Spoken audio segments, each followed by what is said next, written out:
আপোনালোকে অনুষ্ঠান নকৰিব আমাৰ জনপ্ৰিয় মুখ্যমন্ত্ৰী ডক্টৰ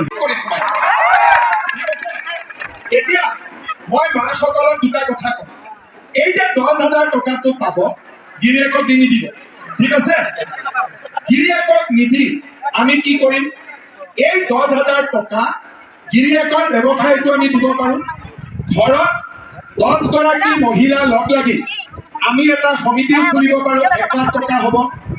আৰু ঘৰত যদি একো কৰিব নোৱাৰো 50ডাল চেগুনৰ গছ বা 50ডাল আগৰৰ গছ লগালেও আমাৰ কামটো হৈ যাব।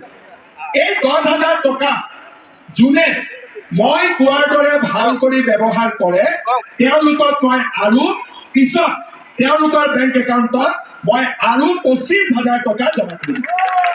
হ'ব, প্ৰথমতে হ'ল এই মাই তই চাবি ঠেলা ঠেলি নকৰিলে 10,000 টকা পাব প্ৰথম, আৰু দ্বিতীয় ইনষ্টলমেণ্টত পাব 25,000 টকা।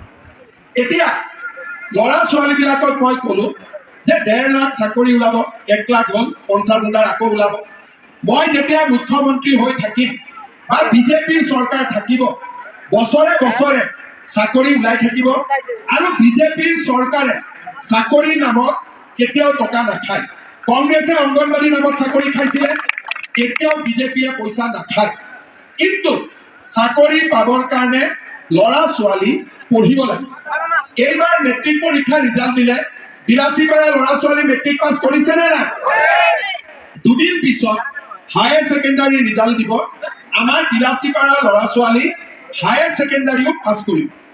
এইবাৰ মেট্ৰিকে পাছ কৰক বা হায়াৰ ছেকেণ্ডাৰীয়ে পাছ কৰক, আমাৰ ল'ৰা ছোৱালীক আমি কলেজত এডমিশ্যন দিব লাগিব।